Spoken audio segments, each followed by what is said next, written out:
সবাইকে নমস্কার। আমি রাহুল। আপনাদেরকে আজ গল্পগুচ্ছতে পাঠ করে শোনাবো সৈয়দ মুস্তাফা সিরাজের গল্প সমগ্র থেকে প্রথম খণ্ড ফৌজি জুতো। যদি গল্পটি আপনাদের ভালো লাগে তাহলে লাইক করবেন আর চ্যানেলটি সাবস্ক্রাইব করতে ভুলবেন না।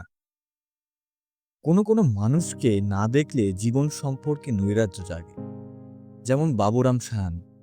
অবাক হয়ে ভাবতাম লোকটা খৈনি তামাক বেচেই হয়তো জীবনটা কাটিয়ে দিল। সেই একটাই পোশাক, চেহারা, পা ফেলার ভঙ্গি, অতিশয় নম্র আচরণ। অথচ দেখতে দেখতে পৃথিবীর কতই না দ্রুত অবিশ্বাস্য রদবদল হইয়া গেল। আমাদের এই সীমান্তবর্তী এলাকায় তখন প্রায় দুই দেশে ফৌজি লোকেদের মধ্যে সংঘাত বাধত। উত্তেজনায় থমথম করিত কিছুদিন। কারফিউ, ফৌজি আনাগোনা, মাঝে মধ্যে পদ্মা নদীর থেকে গুলির আওয়াজ। তার মধ্যে দেখতাম খৈনিওয়ালা বাবুরাম নির্লিপ্তভাবে ঘুরে বেড়াচ্ছে। ফৌজি ক্যাম্পে গিয়েই খৈনি বেচছে, তার বেলায় কারফিউ নেই। আমার দুঃসম্পর্কের আত্মীয় গঙ্গাধর, তিনি খৈনি খেতেন। বাড়ির সবাই ওকে বলতাম গঙ্গাখোরো। ট্যাংরা, সিংড়ে, রাগি চেহারা, তর্কাতর্কি গালমন্দ করে খৈনি কিনতেন। তবু বাবুরাম হাসি মুখে এসে দরজায় হাঁক দিত নিয়মিত। বুড্ঢাবাবু, বাবুরাম আসলে। ও বুড্ঢাবাবু। একজন পরিশ্রান্ত ব্যর্থ মানুষ গঙ্গাধরের এই সময়টুকু ছিল উত্তেজনা ও সুখের। লোকের পায়ের দিকে তাকানো আমার স্বভাব নয়, কিন্তু বাবুরামের পায়ের কাঁচা চামড়া তৈরি থ্যাবড়া নাগরা জুতো আমার চোখ টানত। আসলে ওটাই বিস্ময়। শীত, গ্রীষ্ম, বর্ষা, দুটো বিবর্ণ নাগরা থপথপি হাঁটছে আর হাঁটছে। দিকপানহীন, পরিবর্তনহীন ক্ষেত খামার, রাস্তা, ধুলোয়, গায়েগঞ্জে, ফৌজি আড্ডায় এবং পদ্মার কিনারায়। বাবুরাম বলতো রাজমহলের ওদিকে নওয়াল পাহাড়িতে তার জন্ম। গঙ্গাখুড়োর মেজাজ ভালো থাকলে খুব মন দিয়ে নওয়াল পাহাড়ের গল্প শোনাতেন। মুচকি হেসে বলতেন, লেকিন জরু।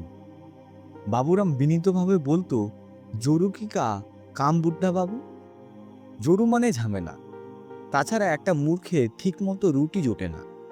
দুটো মূর্খ হলে তিনটে হবে, কালক্রমে চারটে হবে, পাঁচবি হবে। বাবুরাম শ্বাস ফেলে বলতো, 10 হতে পারে। কি দরকার? সবাই ভাবতো বাবুরামের ওটা ওজন। এতকাল খৈনি বেচে ভেতর ভেতর টাকা জমিয়েছে। লালগোলায় সময় মতো মহাজনের গদি খুলে তাকিয়ে ঠেস দিয়ে বলুন, বাংলা মল্লুকে এটাই নাকি ওদের ট্রেডিশন। হঠাৎ একদিন বাবুরামের পায়ে নাগরার বদলে অবিশ্বাস্য একজোড়া বুট জোটা দেখতে পাই। গাবদা গবদা ঝকমকে প্রায় আতকোরা বুট জুতো। গঙ্গাখুড়ো চোখ ঠেরকে দেখে বললেন, ভালো করেছো বাবুরাম। হাঁটাহাঁটির পক্ষে জিনিসটা বেশ মজবুত। বাবুরাম লাজুক হেসে বলল, ফৌজি জুতা বুড্ঢা বাবু। নিলামে কি নিলাম? প্রতিবার সীমান্ত সংঘর্ষের পর এ ধরনের জিনিসপত্র ক্যাম্প থেকে নিলামে বেচা হতো। গঙ্গাখুড়ো সেবার একটা কম্বল কিনেছিল 3 টাকায়। মুড়ি দিয়ে গঞ্জের বাজার থেকে চা খেতে যেতেন প্রতি সন্ধ্যায়। বাবুরামের বুট জুতোর শতমুখ তারিফ করে ফেলে বললেন, এই এক জোড়াই ছিল বুঝি? দেখতে পেলে নিশ্চয়ই কিনিতা।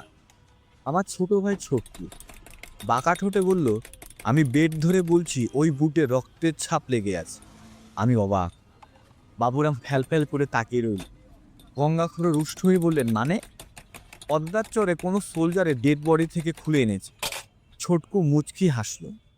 কম্বলটা কেচে নেবেন? হাঁসের উপর একটা ঝাঁকি কম্বল মেলে দেওয়া আছে। হঠাৎ দেখে মনে হবে শীতের প্রকোপে বিবর্ণ এক টুকরো ঘাসের ঢাকা মাটি। মানুষের রক্তের প্রতি মানুষের কি একটা অদ্ভুত সংস্কার। কদিন পরে বাবুরাম খৈনি বেচতে এলো ফের। গঙ্গাখুড়ো কোথায় যেন গিয়েছিল, তার হয়ে খৈনিটা আমি রেখে দিলাম। তারপর লক্ষ্য করলাম বাবুরাম কি যেন বলবে করছে। মুখটা কেমন বিবর্ণ, থমথম। বললাম, কি বাবুরাম? দাদাবাবু এক বাত বলবো? বাবুরামের কথা শুনে হাসি পাচ্ছিল, কিন্তু ওর কাছে এই হাসিটা কোনো যুক্তির নয়। ছোটকুটা যত নষ্টের গোড়া। বাবুরাম বলল, এই ফৌজি জুতো তাকে বৃহৎ ঝামেলায় ফেলেছে। দিনভর সে কিছুই টের পায় না, কিন্তু দিন শেষে যখন গাওয়াল করে ফিরে, শুনশান ফাঁকা রাস্তায় জুতো জোড়া যেন জ্যান্ত হয়ে ওঠে। তার দুপায়ে ঢাল বাজে, দেমাগ বদলে যেতে থাকে, বিগড়ে যায় মেজাজ। বাবুরামের খালি রাগ হয়, মাথার ভেতরে হু হু করে আগুন জ্বলে। ইচ্ছে করে হারামি দুনিয়াটার মুখে 10টা লাথি। আর অচানক পায়ের টান, বাঁচতে বাঁচতে তাকে করে তোলে টাট্টু ঘোরা। পায়ের আওয়াজ শুনে টহলদারি ফৌজির লোকেরা কাল সন্ধ্যায় ধমকেছে খুব। তার চেয়ে আজীব ঘটনা, রাত্রে বারবার নিন টুটে গেছে। আর বাবুরাম দেখছে কি, কোনায় রাখা জুতোটা পায়ের ভিতর গলিয়ে এক বন্দুকবাজ ফৌজি আদমি দাঁড়িয়ে তাকে হুকুমদারি করছে। এমন জিনিস সামলানোর হিম্মত বাবুরামের মতো নিতান্ত আদমির নেই। তো বুদ্ধবাবু হিম্মতওয়ালা আছেন, জিনিসটা তার খুব পছন্দ বটে। 2.5 রুপিয়া কেনা হলেও 2 রুপিয়া আপত্তি নেই। সব শুনে হাসতে হাসতে বললাম, গঙ্গাধুরু আর নেবেন বলে মনে হয় না। কম্বলটার উপর তার তেমন রুচি দেখছি না। বাবুরাম, তুমি অন্য কোথাও চেষ্টা করো। পরের দিন দেখি আমাদের মাইন্দার গণেশ সেই বুটজোড়া পায়ে দিয়ে থপথপিয়ে ঘুরছে। গণেশ হেসে বলল, 1.5 টাকায় গছিয়ে দিল সাহানে, কি করি। তবে বাবুদা খুব কাজের জিনিস। মাঠে ঘাটে ঘুরতে, তার উপর রাতের বেলায় ধান চুরি ঠেকাইতে জুড়ে নেই। আওয়াজ শুনেই খেতে কাস্তে ফেলে চোর পালাবে। তারপর গণেশ গন্ডগোল বাঁধালো। ক্ষেতের মুন্সি এসে নালিশ করে গনসা মেরেছে। ঘোতনবাবুর ডাক্তার পর্যন্ত বাবার কাছে ছুটে এলে, এই সবুটাকে সামলান তো মশাই। দিন দুপুরে তারা দেখেছে, ছোট মুখে বড় কথা, যা নয় তাই বলল 100 লোকের সামনে। গণেশ একটু তেজি ছোকরা, কিন্তু এমন নালিশ তো কখনো শোনা যায়নি। পুলিশের হ্যাপা সামলাইতে বাবা অস্থির। গণেশ গা ঢাকা দিয়ে রইল কয়েকটা দিন। আর সেই ফাঁকে দেখি মরায়ের তলা থেকে গঙ্গাখুরু সে বুট জোড়া কখন টেনে বের করেছেন। দাঁত মুখ খিচিয়ে বললেন, নিজের আংশে পাই মমদার পো, বাপের জন্মে তো জুতো পরেনি, মেজাজ নাকি বিগড়ে গেছে মরা মানুষের জুতো পরে, ধরাকে সরাজ্ঞান করছে। বুট জুতোর ফিতে আলগোছে ধরে নিয়ে যাচ্ছেন। জিজ্ঞাসা করলাম, আপনি পরবেন নাকি? গঙ্গাখুরু আরো খাপ্পা হয়ে বললেন, মিলিটারি জিনিস যার হিম্মত আছে পরার সে পড়বে। বেরিয়ে গেলে আমি ভাবলাম, আস্থা করে তো নয়, পদ্মার জলেই ফেলতে যাচ্ছে। তারপর পরিস্থিতি স্বাভাবিক হলো আগের মতো। গনসা আন্ডারগ্রাউন্ড থেকে বেরিয়ে এলো, জুতোর কথা ভুলেও জিজ্ঞাসা করলো না। তাছাড়া গঙ্গাখুরু এ ব্যাপারে নির্বাক। তবে গনসা আগের চেয়ে ভালো মানুষ হয়ে গেল দেখে অবাক হলাম। এক বসন্তে যোজনার পদ্মার ধারে ঘুরে বেড়াইতেছে। হঠাৎ একটু দহাতে বটতলার চটানে কে চেঁচিয়ে উঠল, অ্যালবুট টান। তারপর left right left right left right এবং ধূপ ধূপ ধূপ ধূপ ধূপ ধূপ নাচের আওয়াজ। ফৌজি লোকেদের প্যাড হচ্ছে বুঝি। কয়েক পা এগিয়ে দেখি কালো ভূতের মতো এক মূর্তি আপন মনে ওই কাণ্ড করছে। লেফট রাইট হতে বাজখায় চিৎকার, হর্ন। তারপর হতভম্ব হয়ে গেলাম। গঙ্গাখুড়ো! বটতলায় ছায়ায় দাঁড়িয়ে শুনলাম গঙ্গাখুড়ো চাপা গর্জনে কাউকে বলছেন, আর এক পা এগোলেই ফায়ার করে দেব। আরও কী সব বলছে, শাসাতে শুরু করলেন। সামনে কাউকে দেখলাম না। যোচনায় গঙ্গাখুড়ো ছায়ামূর্তি খুব দাপাদাপি করছে। অদৃশ্য শত্রুর সাথে ফৌজি কায়দায় লড়াই চালিয়ে যাচ্ছে। লজ্জা পাবেন বলে সামনে গেলাম না, কিন্তু তারপর থেকে গঙ্গাখুড়োর মধ্যে পরিবর্তন লক্ষ্য করলাম। মেজাজ আগেও একটু তিরিক্ষি ছিল, ক্রমশ তা আরও তিরিক্ষি হয়ে যাচ্ছিল। বাড়িতে কানাকানি শুনতাম গঙ্গাধরের মাথায় গণ্ডগোল দেখা দিয়েছে। ওর বাবা নাকি তাই ছিল, শেষে পাগলা হয়ে মারা যায়।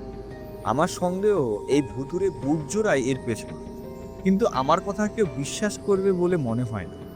তবুও কেন যে অভিশপ্ত বুট জোড়া গঙ্গাখুড়ো ঘর থেকে চুরি করে পদ্মার জলে ফেলে দেয়নি, এখনো আক্ষেপ জাগে। একদিন বাবা গঙ্গাখুড়োর মেজাজি কীর্তিকলাপ বরদাস্ত না করতে পেরে যা ইচ্ছে তাই অপমান করে। আর দুপুরে গঙ্গাখুড়ো পদ্মার ধারে সেই বটগাছে ঝুলে পড়ে। পায়ের ঠিক তলায় বুট দুটো রাখে। কেউ সাহস পায়নি নিতে। শ্মশানকৃত্যের পর জিনিসটাকে আমি ফেলতে গেলাম। রাত প্রায় 9টা বেজে গেছে দাহ করতে। 4টা সবে পদ্মার মাথায় উঠেছে।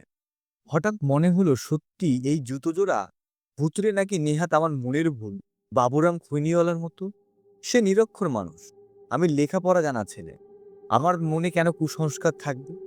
চড়ে দাঁড়িয়ে জেদ করে জুতো জোড়া পায়ে ঢোকালাম। কিছুক্ষণ বালির উপর মশমশ শব্দ করে হেঁটে বেড়ালাম। জুতো জোড়া আমার পায়ের জুতোসই খাপ খেয়েছে। যখন ভাবতেছি এ কোনো মৃত সৈনিকের জুতো, তখন বুকটা ধড়াস করে উঠেছে। নির্মল জুচনার চড়ে আগ্রাসী ভয়কে কিছুতেই তাড়াইতে পারছিলাম না, অথচ তা আমার লড়াই একটা মরণাপন্ন।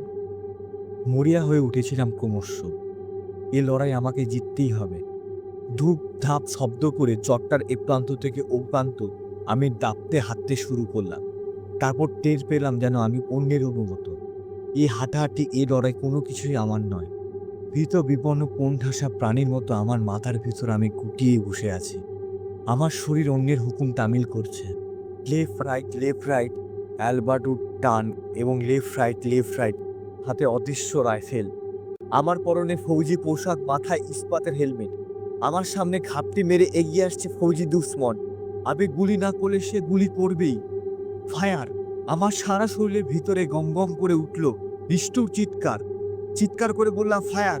অমনি পা হড়কে ধপাস করে পড়ে গেলাম এবং জুতো জোড়া এক ঝটকায় খুলে গেল। ছুঁড়ে ফেলে দৌড় দিলাম।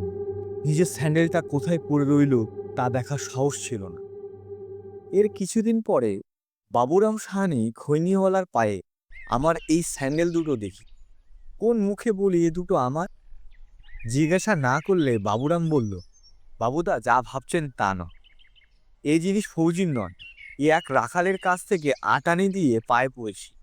জেনে শুনে ফৌজির জিনিস পরবার আর হিম্মত নেই বলে বাবুরাম খৈনি বেচে জীবন কাটাবে। আমিও অবশ্য ভাবতে গেলে তাই। আজকে শেষ হলো সৈয়দ মুস্তাফা সিরাজের লেখা ফৌজি জুতো।